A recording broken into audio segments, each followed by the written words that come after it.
আসসালামু আলাইকুম। আমি নুরজাহান মঞ্জুর, সাতক্ষীরার সাবেক পুলিশ সুপার চৌধুরী মঞ্জুরুল কবিরের স্ত্রী।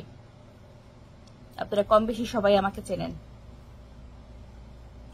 আপনারা জানেন আমার ছোট কন্যার বিনা চিকিৎসায় মৃত্যু, স্বামীর পরকীয়া, তার ও তার পরিবারের সদস্যদের করা অমানবিক অত্যাচারে আমি দেশ ছাড়তে বাধ্য হই।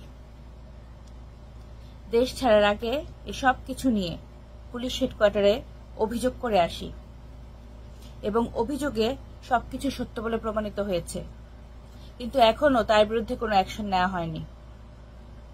চৌধুরী মঞ্জুরুল কবির একজন নারীর অভিপুরুষ। গায়ের কাপড়ের মতো সে তার স্ত্রী বদলিয়েছে। এখন পর্যন্ত অসংখ্য নারীর সাথে তার অবৈধ সম্পর্ক আছে, আর তার এইসব কাজে মূল মদতদাতা তার একমাত্র বোন ব্যারিস্টার চৌধুরী মৌসুমী ফাতেমা কবিতা, যিনি যুবলীগের একজন নেত্রী এবং যুবলীগের চেয়ারম্যান শেখ পরশের মিসেস নাহেদা সুলতানা জুথির একমাত্র ডান হাত।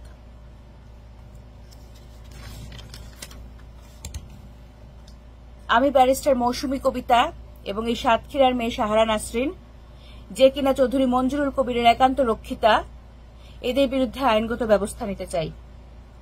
এদের আসল চেহারা ফেসবুকে প্রকাশ করে দেওয়া হয়েছে বলে বিভিন্ন ফেক আইডি থেকে আমাকে হুমকি দেওয়া হচ্ছে, আমার পরিচিত এবং আত্মীয় স্বজনদেরকে হুমকি দেওয়া হচ্ছে, আজে বাজে মেসেজ দেওয়া হচ্ছে। যেহেতু এই রক্ষিতা সাহারা নাসরিন সাতক্ষীরার মেয়ে, তাই এই সাতক্ষীরাবাসীর মাধ্যমেই আমি এর সুষ্ঠু সমাধান দাবি করছি।